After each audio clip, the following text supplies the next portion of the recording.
퓨처 셀프 일부입니다. 1장 미래의 나를 위협하는 요인 7가지. 빅터 프랭클은 어린 시절부터 호기심이 무척 많았다. 사람들을 돕는 걸 좋아했던 그는 10살이 되기도 전에 정신과 의사가 되겠다라고 결심했다. 프랭클은 1905년 3월 26일 오스트리아 빈에서 신앙심 깊은 부모에게서 3남매 중 둘째로 태어났다.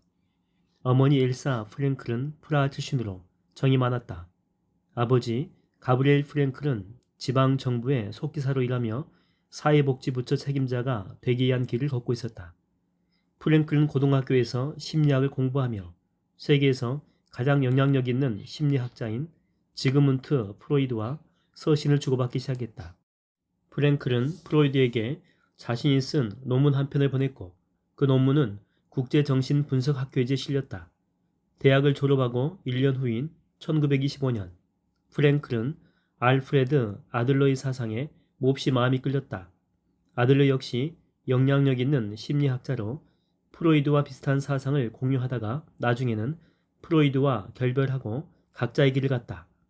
아들러 이론은 공동체와 사회개혁을 강조하며 개인이 열등감을 극복해 내적으로나 외적으로 우월한 상태에 도달할 수 있도록 돕는 데 중점을 두었다.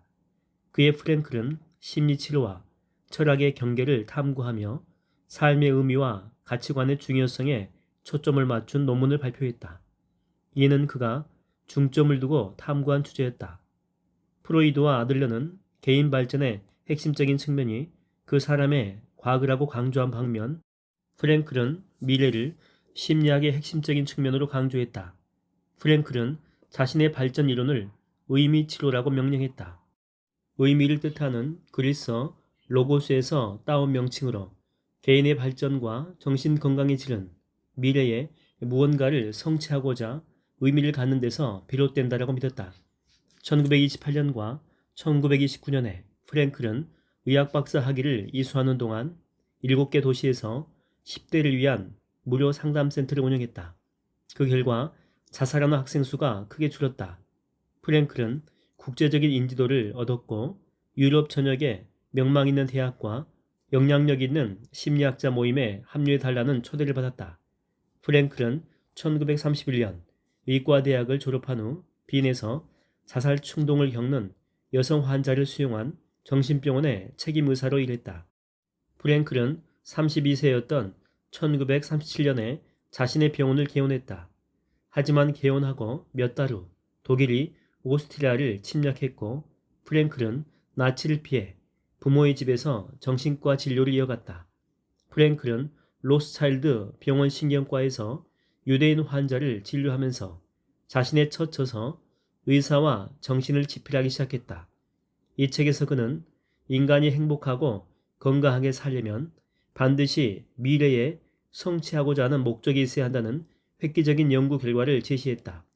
1942년 프랭클은 로스차일드 병원에서 만난 간호사 틸리 그로스와 결혼했다. 결혼 첫해 틸리는 임신을 했고 그는 저술 작업을 계속했다. 결혼한 지 몇 달 후 프랭클과 틸리, 그의 부모는 나치에 체포되어 오늘날 체코에 있는 테레진 수용소로 끌려갔다. 6개월 후 프랭클의 아버지는 굶주림과 극심한 피로로 사망했다. 이처럼 끔찍한 강제 수용소에 있는 동안 프랭클은 동료 수용자와 자신을 짓누르는 심리적인 외침에 초점을 맞춰 연구를 계속했다. 그리고 자살의 위험을 막기 위해 그는 세계 최초 여성 랍비인 동료 수용자 레기나 요나스와 함께 수용자들이 고통에서 의미를 발견하도록 도왔다. 1944년 프랭클과 틸리가 아이슈비츠 강제 수용소로 끌려갔고 뒤따라 65세인 그의 어머니도 끌려갔다. 강제 수용소에 도착하자마자 어머니는 가스실에서 살해당했고 틸리는 베르겐 벤젠 수용소로 다시 이송됐다. 아내와 헤어져 비탄에 빠진 프랭클은 가축 운반차에 실려 카우퍼린과 튀르크하임의 강제노동 수용소로 이송됐다. 아이슈비츠 강제 수용소에 있는 동안 프랭클의 의사와 정신원고가 나치에게 발각되어 파기됐다. 이 원고는 가족을 제외하면 프랭클에게 가장 소중한 것이었다. 나치에게 체포되는 절체절명의 순간에도 그가 유일하게 챙긴 것이 그 원고였다. 프랭클은 원고를 옷 속에 숨겨 목숨을 걸고 지켰었다. 그 원고에는 고통을 겪고 있는 사람들에게 삶의 희망과 의미를 주기 위한 그의 생각이 담겨 있었다. 프랭클은 나치가 없애버린 원고를 다시 써서 책으로 출판하고 아내와 가족을 꼭 다시 만나겠다라고 굳게 다짐했다. 그 결심 덕분에 프랭클은 희망의 끈을 놓지 않을 수 있었다. 그는 이렇게 말했다. 나는 아우슈비츠 수용소에 끌려가서 출판 준비를 마친 원고를 빼앗겼다. 나는 그 원고를 반드시 다시 쓰겠다라고 굳게 결심했다. 이 원고를 새롭게 쓰고자 하는 간절한 열망 덕분에 나는 강제 수용소에서 모진 고초를 겪으면서도 살아남을 수 있었다. 1945년 프랭클은 장티푸스에 걸렸다. 치명적인 혈관 수축을 막기 위해 그는 수용소에서 몰래 구한 종이 쪽지에 의사와 정신을 다시 기록하며 밤새 깨어 있었다. 마침내 1945년 4월 27일 미군이 강제 수용소의 수용자들을 해방시켰다. 프랭클은 틸리와 가족을 찾기 위해 빈으로 돌아왔다.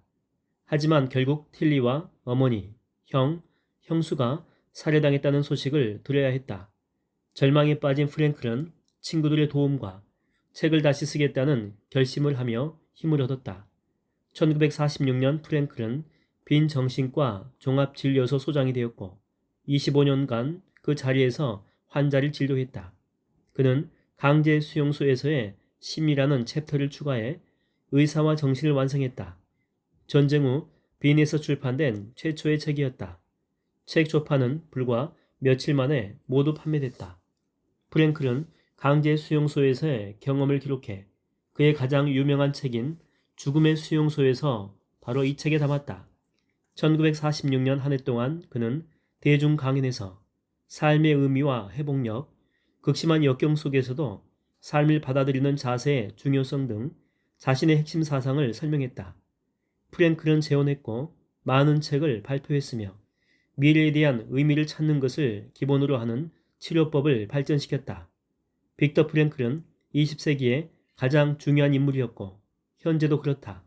수천만 부가 팔린 죽음의 수용소에서는 수많은 사람에게 희망을 주고 그들을 치유했다. 그는 책에 프리드리 니체의 말을 인용했다. 살아야 할 이유가 있는 사람은 모든 어려움을 어떻게 해서든 견뎌낸다. 프랭클에 따르면 어떤 환경에 처하든 미래를 분명히 볼 수 있어야 한다. 트라우마를 치료하는데도 명확한 미래가 아주 중요하다. 미래의 나를 위협하는 가장 심각한 요인은 자유의 상실이 아니라 목적과 의미의 부재다. 프랭클이 전하는 이야기는 목적과 의미의 부재가 얼마나 치명적인 위협이 되는지 생생하게 보여준다. 목적을 잃게 되면 현재의 삶은 죽은 삶이다. 챕터 1장만 더 낭독하겠습니다. 1. 미래에 대한 희망이 없다면 현재는 의미를 잃는다. 강제 수용소에 있는 동안 프랭클은 동료 수용자가 언제 죽을지 매우 정확하게 예측할 수 있었다. 수용자들이 목적을 잃자 그들의 눈에서 생명의 불빛이 사라진 것을 보았기 때문이다. 그들은 매일 먹는 작은 빵 조각을 나눠 먹고 싶지 않아 다른 사람들과 단절하고 그 순간의 고통에서 자신을 무감각하게 만들기 위해 충동적으로 단기 도파민을 추구했다. 그들의 목적 상실은 육체의 죽음으로 이어졌다. 고통에서 의미를 찾지 못하거나 앞으로 나아갈 희망이 없던 그들에게 행복은 불가능했다. 목적이 없는 현재는 감옥이 됐다. 목적이 없는 삶은 과거의 생각이나 자살 충동, 그 밖에 다른 심각한 문제들에 갇혀있는 삶이다. 살아야 할 이유가 없었기 때문에 남아있는 생명은 모조리 순간의 고통에서 벗어나는 데 사용됐다. 그러다가 그들은 물에 빠진 사람이 산소를 갈망하는 것처럼 죽음을 갈망했다. 프랭클은 죽음의 수용소에서 책이죠. 이렇게 적고 있다. 미래에 대한 믿음을 잃은 수용자는 불행한 결말을 맞았다. 믿음을 상실하면서 그들은 정신적인 힘도 잃고 말았다. 그들은 스스로 무너져 내렸으며 정신과 신체가 파괴되는 길로 들어섰다. 용기와 희망이 있느냐 없느냐가 신체의 면역력에 얼마나 강력한 영향을 미치는지 아는 사람은 희망과 용기를 갑자기 잃으면 얼마나 치명적인 결과가 생기는지 이해할 것이다. 병에 걸린 수용자를 치료할 때 가장 중요한 일은 환자가 기대할 수 있는 미래의 목표를 제시함으로써 내적인 힘을 길러주는 것이었다. 수용자 중 일부는 스스로 그러한 목표를 본능적으로 찾으려고 했다. 영혼의 관점 아래에서 미래를 기대해야만 살 수 있는 것이 인간의 특징이다. 이는 극심한 시련의 시기에는 구원을 의미한다. 프랭클이 인용한 영혼의 관점 아래에서라는 표현을 눈여겨봐야 한다. 이 말은 보편적이고 영원한 진리가 무엇인지 설명한다. 다른 사람들을 몰라도 프랭클은 그 표현을 가볍게 사용하지 않았다. 이것은 프랭클의 의미치로, 즉 인간은 자신의 미래에 대한 관점으로 좌우된다는 그의 핵심 사상이자 심리치료 기법이 되었다. 프랭클은 강제 수용소에 잡혀가기 전부터 이 이론을 발전시켰다. 그리고 수용소에서의 경험으로 자신의 견해를 확장하고 사상을 명확하게 확립했다. 목적의 결연은 수명을 단축하는 반면 목적을 갖는 일은 기대 수명을 평균 이상으로 늘릴 수 있다. 18세기 미국 내 평균 기대 수명은 40세 이하였다. 하지만 미국 건국의 아버지들 대부분은 그보다 최소한 20년은 더 살았다. 벤자민 프랭클린, 토머스 제퍼슨, 존 애덤스를 비롯한 몇몇은 80세까지 살기도 했다. 기대 수명이 75세인 오늘날로 치면 150까지 산 셈이다. 목적은 비할 데 없는 생명력과 활력, 열정을 제공한다. 프랭클의 목적은 수용소에서 살아남아 원고를 다시 써서 책으로 출판하는 것이었다. 또한 아내와 가족을 다시 만날 수 있기를 간절하게 원했다. 이러한 목표들이 프랭클을 살아남게 했다. 살아야 하는 이유가 모진 시련을 어떻게 해서든 견디게 한 것이다. 의미 심리학의 분야의 저명한 심리학자인 로이와 캐슬린 보스는 현재 사건은 미래의 결과와 연결되어 있을 때 의미가 생긴다라고 말한다. 인간의 행동이나 경험이 미래의 결과와 아무런 연결성이 없으면 그 의미를 잃고 만다. 외부와 단절된 상태에서는 아무것도 존재하지 않는다. 졸업장을 받을 수 없다면 왜 학교에 가고 수업을 듣겠는가? 자격증이 필요 없다면 왜 열심히 노력하며 도전하겠는가? 인간관계를 쌓을 필요가 없다면 왜 다른 사람과 감정적 교류를 하겠는가? 미래와 연결되지 않는다면 현재는 아무 의미가 없다. 당신이 지금 어떤 결정을 선택할지에 절대적인 영향을 미치는 것은 바로 미래다. 이것이 바로 강제 수용소에 수용된 사람들에게 닥친 난관이었다. 미래에 대한 희망이 없으니 현재에서의 의미를 찾을 수가 없었다. 미래의 나를 보지 못하는 사람은 삶을 더는 진전시키지 못했다. 사람들은 말 그대로 이성을 잃었다. 프랭클은 이렇게 말했다. 미래의 목표를 볼 수 없어서 몸과 마음이 시들어가는 사람은 과거의 생각에 파묻혀 살게 된다. 그들은 강제 수용소에서의 시련을 내적인 힘을 기르는 시험으로 여기지 않았다. 삶을 진지하게 받아들이지 않고 아무것도 아닌 것으로 업신여겼다. 그들은 두 눈을 감고 과거에서만 살려고 했다. 그들의 삶은 의미가 없었다. 프랭클에게 미래의 희망과 목적은 의미 있고 성공적인 삶의 핵심적인 토대였다. 희망이 없는 사람들의 심리는 방황하고 왜곡된다. 사회적으로 고립되어 미래의 희망을 잃는다면 사람들은 삶이 더 나아지는 방법을 찾지 않는다. 그들은 자신의 삶에 대한 고난을 발휘하지 못한 채 외부 환경에 고스란히 휩쓸리는 피해자가 된다. 목표가 없는 곳에서 인간은 소멸한다 라는 속담이 있다. 이 소멸은 내적인 붕괴를 말한다. 내적인 붕괴가 일어나게 되면 한순간에 인간성이 말살되고 신체적 건강을 잃는다. 프랭클에게 목적은 모호한 희망이나 막연한 낙천주의가 아니라 가시적이고 구체적인 목표였다. 그는 미래에 성취하고자 하는 의미 있는 일을 설명할 때 목표라는 단어를 자주 사용했다. 성취할 목표나 목적, 의미 있는 일을 추구하는 것에 대한 그의 설명은 희망을 주제로 한 현대 연구와 맥을 같이 한다. 보통 사람에게 희망은 그저 막연한 소망처럼 보일 수 있다. 하지만 미래에 대한 희망이 없다면 삶이 어떨지 잠시 생각해보라. 기대하며 계획을 세울 구체적인 무언가가 없다면 현재는 몹시 고통스러워진다. 이런 상황에서는 끝없이 추락하는 소용돌이에서 탈출할 수 없다라고 느끼게 된다. 상황을 스스로 통제하는 것은 꿈도 못 꾼다. 희망이 없다면 동기부여는 불가능하다. 어떤 희망도 품을 수 없다면 무언가 행동을 할 의욕이 생기지 않는다. 그러니 어떤 결과를 산출할 수 있겠는가? 희망이 없다면 투지를 발휘하는 게 불가능하다.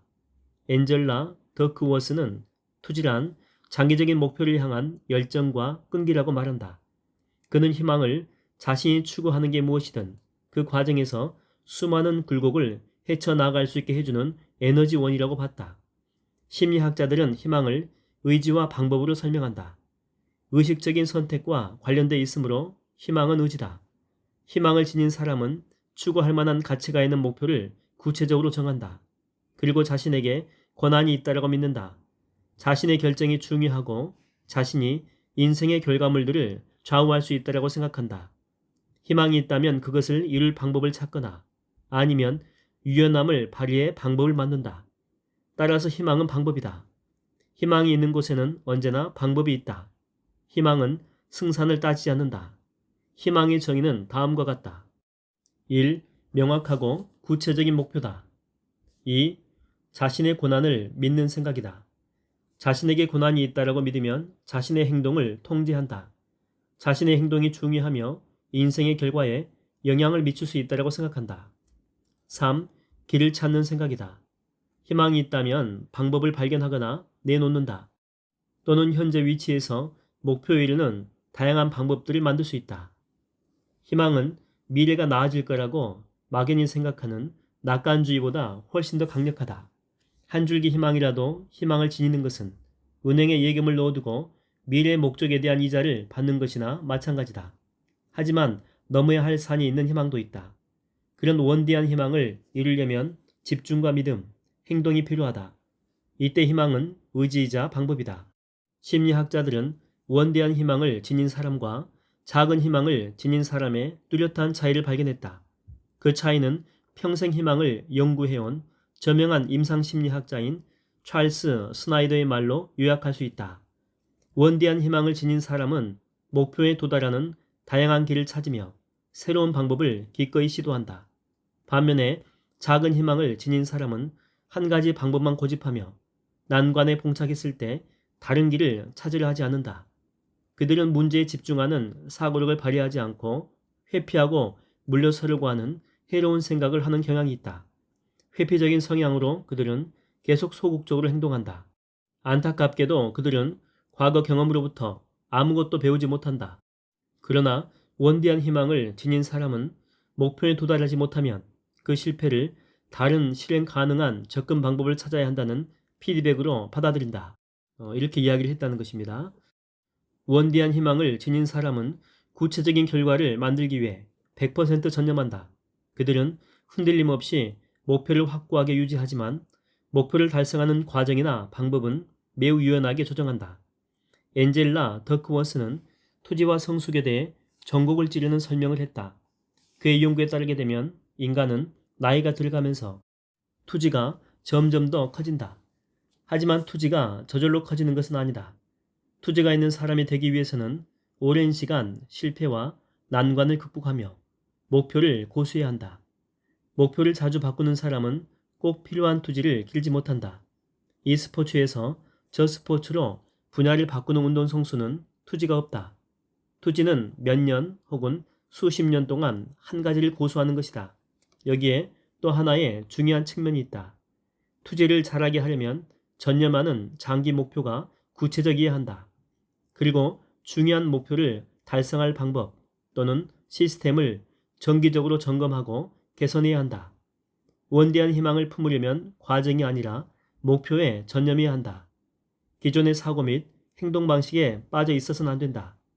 당신이 가고자 하는 곳에 도달하는 더 낫고 새로운 방법을 인내심을 가지고 끈기 있게 찾고 그것을 활용해야 한다. 프랭클이 깨달은 것처럼 미래에 대한 명확한 목적이 있을 때 희망이 뿌리를 내린다. 프랭클처럼 원대한 희망을 지닌 사람은 목표를 추구하는데 완전히 몰입하며 그 목표를 달성하는 방법과 관련해서는 완벽히 유연하다. 인생에 명확한 목적이 없으면 당신의 뇌는 핑계를 찾는데 집중할 것이다. 결국 희망이 없으면 그 무엇도 아무런 의미가 없다. 미래의 나를 위협하는 가장 심각하고 근본적인 요인은 미래에 대한 희망이 없는 것이다.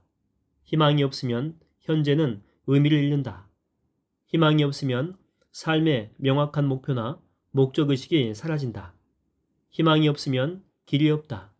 희망이 없으면 당신은 소멸한다.